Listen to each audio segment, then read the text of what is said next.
Get ready to take the reins and make your next career move on your terms, because the power to pivot, grow, and lead belongs to you. Our next speaker is a bold voice in the world of confidence and resilience. Tabatha Jones is a confidence coach and a resilience builder who has made it her mission to help women silence self-doubt, embrace their worth, and step into rooms like they belong, because friends, you do. With her heart-centered, no-fluff guidance, Tabatha empowers women to reclaim their identity, rise above fear, and make powerful career moves with clarity and confidence.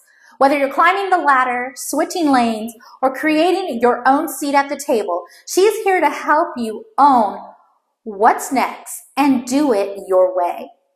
So please welcome the dynamic and fearless Tabatha Jones, here to help you unlock your career power moves and take control of your next chapter. Hello, ladies. I am so excited to be sharing with you today through the Empower Her Virtual Summit. I'm Tabatha Jones, the Corporate Escape Sherpa, Career Advancement and Leadership Coach, and the author of Promotion Ready in 3 Months, The Women's Guide to Career Advancement.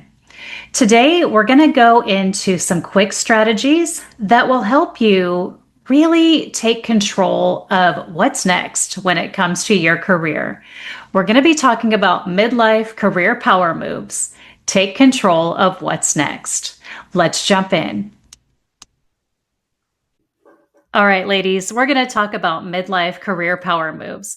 And I'm not checking ID here today, so no matter what your age, these 5 strategic moves will help you get clear, take action, and make your next career move on your own terms. And that career move could be advancement. It could be a transition. Maybe you've been dreaming of doing something different. Or it could be a corporate escape. And that means building your own business so that you can move on to something you've been dreaming about. So let's dive in.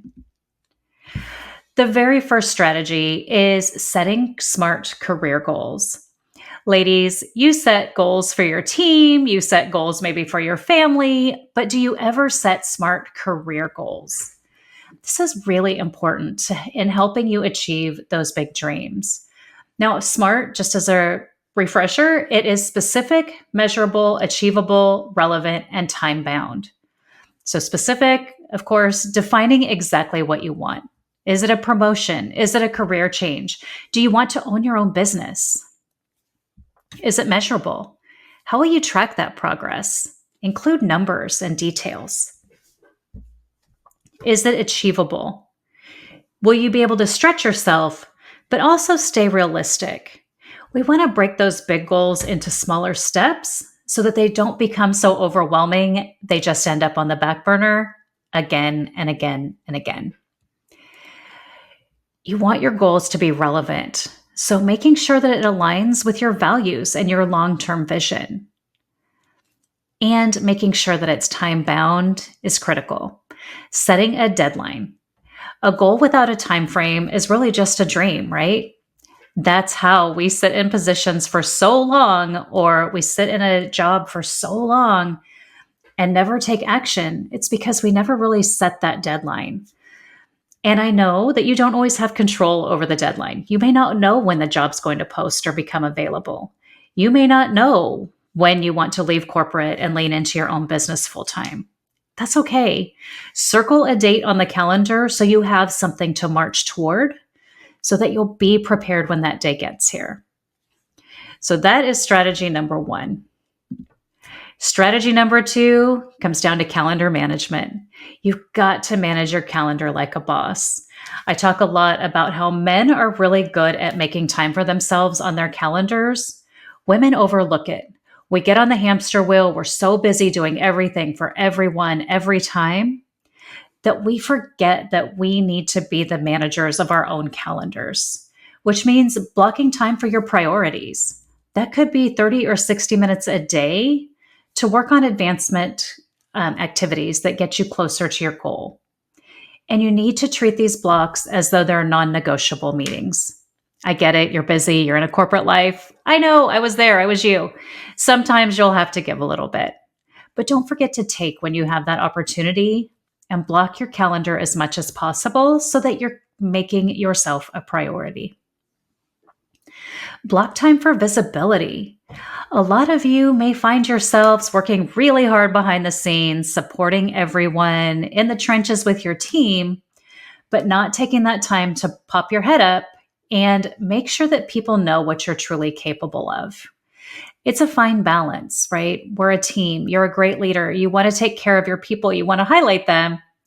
But if you want to advance your career or start planning for what's next, you also need to be very visible and people need to understand the impact you're having. So setting time to prepare helps you feel more confident speaking up in meetings or sharing your ideas or finding creative solutions to problems or having conversations with leaders at your company who may not know you very well, who might become sponsors or mentors for you.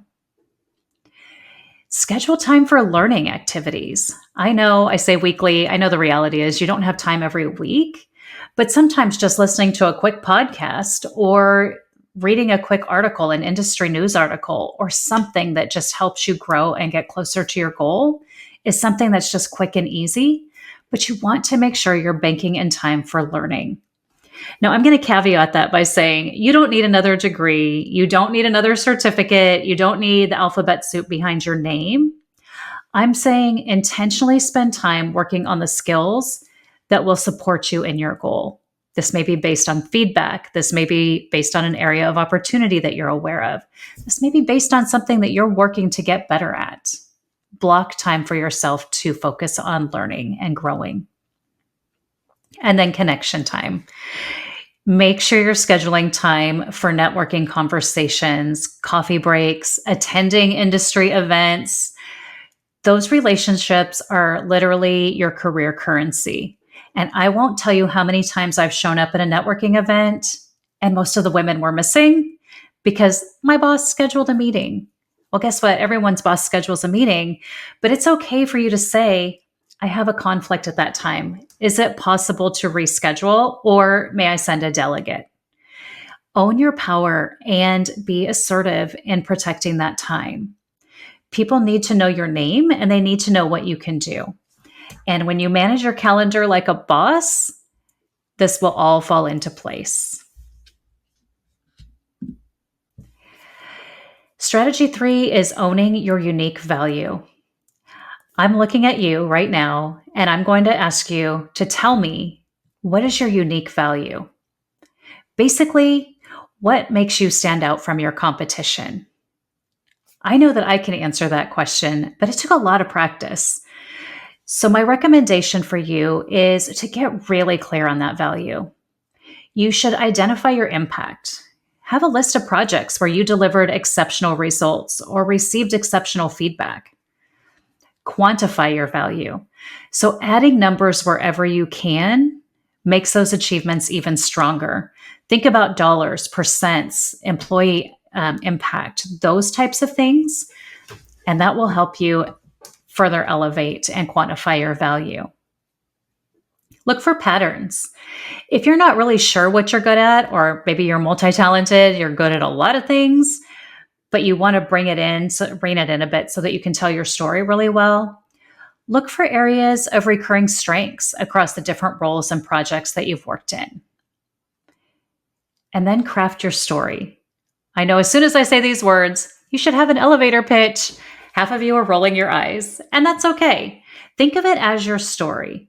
It's really that compelling story about your unique contributions that help you stand out from your competition and help others understand what you do and why you're so valuable. And then test your message. I always say practice it with anyone you trust, trusted colleagues, friends, family. My dog, I talk to my dog all the time, though she gives me no feedback.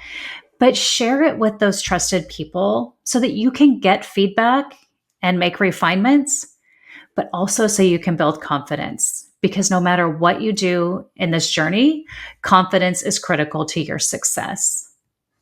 Remember, experience, it's not just years of experience, it's the impact you've had during those years of experience. Your unique value is what makes you invaluable no matter what career move you decide to make.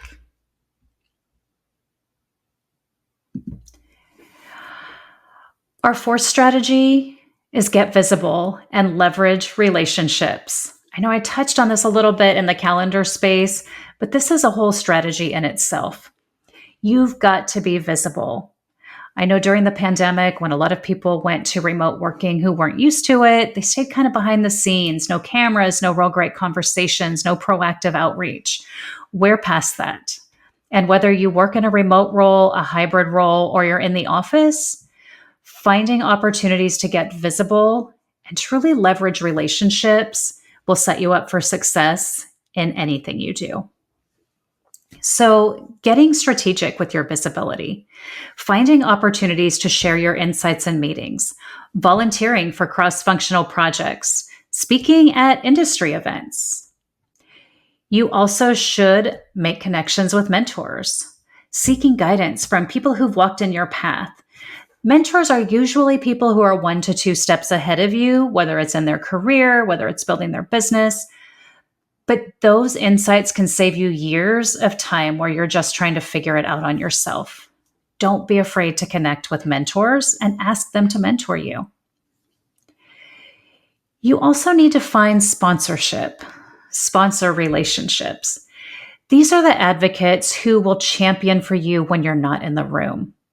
I was a busy hiring manager, a corporate executive for more than 20 years. And I will tell you, I have been in those rooms where conversations have come up that so-and-so is leaving to pursue another job, or so-and-so was promoted and now we have an opening. Who's next in line? I've also seen it when a person's name came out in the room and no one else knew who she was. It didn't go well. You need to make sure that people who don't work closely with you also know who you are. So think about who are 6 leaders at your current company who don't know you very well. And then consider scheduling an informational interview or conversation with each of them so that you can talk to them about what they do. Have some very intentional questions, but then also be ready to share your story about who you are and what your goals are. And then network expansion. You want to build relationships before you need them. And an example of that is someone who's suddenly laid off, who hasn't reached out to anybody on LinkedIn, but now there's a desperation, a frenzy, and just a minor freak out of reaching out to everybody that they can find. That's really awkward and uncomfortable on both ends. I'm not saying it doesn't work. I'm not saying don't do it, but I'm saying it can be really awkward, where if you work on intentionally building those relationships before you need them, it makes for a lot stronger relationships. And again, you're able to move a lot faster. My last strategy is ask for what you want. A lot of times people will have a conversation, but they'll come away and not ask for what they want. So I want you to think about what is it you want to get from each conversation or interaction before you go in. Really documenting your contributions, tying them to business objectives, practicing that pitch until it feels natural. Then schedule the conversation. Request a specific meeting time. Be really clear about the purpose so the person you're meeting with has time to prepare. And again, this works really well with informational interviews. Hey, I'm working on my career goals. I'd love to learn more about you, what you do, and how you got there, as well as solicit some advice. It's a really simple conversation starter. Then you want to make that clear ask. Be specific about what you want. Avoid vague hints and just that really ambiguous kind of conversation. State your desired outcome directly. Wow, this has been a really great conversation. Would it be okay for me to schedule time on your calendar next month so that we can follow up and talk about what I've learned, what I've tried, and get more advice? Or, this conversation was so valuable. Is there someone else you can introduce me to who can help me continue moving forward on my path? Think about what you really want and ask for it. A lot of times we assume people know. They don't know. And then be ready to handle the response. You may get a yes, no, or a maybe. People are busy, and it's not always about you when they say no or not at this time. So that's a good opportunity to have some follow-up questions and be ready for the next steps. So let's say you ask somebody to be your mentor and they say, I really don't have time. Thank you so much for considering this. Is there someone in your network that you can introduce me to who may be a good fit based on what you know about me? Have that ready to go. So using those 5 strategies will help you move forward, whether it's coming in for career advancement, asking for a pay increase that you deserved for many years over but haven't received, maybe transitioning your career into something new, or launching a business. These 5 strategies will make a huge difference for you. Now, it's your career, so it's your move. I love to leave a little challenge or homework. So I want you to start today. Think about which power move resonates the most and take one small action within the next 24 hours. Next, build momentum. Small, consistent actions create those powerful results. So schedule your next 3 moves now. They don't have to be tomorrow or the next day, but maybe over the next month or 6 weeks. Find support. Share your SMART goal with someone who can help hold you accountable. We always achieve more when we work together. And celebrate your progress. I want you to acknowledge every step you make forward because that's courageous and confident, and you deserve that recognition. Your career is not on autopilot. It is not in someone else's hands. It is 100% in your hands. And again, that's whether you're advancing, transitioning, or escaping. Making these strategic moves now will create massive momentum. Now, if you're ready to accelerate your career transformation, I actually wrote the book on promotion readiness. Would love to have you pop on over to Amazon and check it out if this sounds like a great option for you. And also would love to connect. Here is my LinkedIn handle. You can schedule a complimentary consultation so we can talk about the strategies, what's working for you, and where you may need a little bit of support. Or you can send me an email. I'd love to hear your takeaway from today and how you're going to use it to achieve those next power moves. Have a wonderful day. Thank you so much for listening, and it's been a pleasure serving you here at the Empower Her Virtual Summit. Take care. What a powerful presentation by Tabatha Jones. You see, friends, God sees you as the original design He created you to be. You are not your past, your pain, or the patterns that tried to break you. That's Tabatha Jones' direct quote. And I just say, she reminds us that healing doesn't mean we erase our story. It means we learn to carry it with power and grace. Her message challenged us to release the guilt, the shame, and the lies we believed, and to embrace our true identity in Christ. So here's what I want you to think about. Have you been defining yourself by your wounds instead of your worth? Are you showing up daily in survival mode when God has called you to thrive? Here's what I challenge you to do this week. Look in the mirror and speak the truth. I am becoming all that God created me to be. Write it down, friends. Say it out loud, and most of all, believe it. If you missed Tabatha's message, you can catch it on YouTube, the full presentation, and other guest speakers for the Empower Her Steps virtual conference. Until next time, friends, I'm Angelina Mojica, your life coach, sending you much love, much peace, many blessings.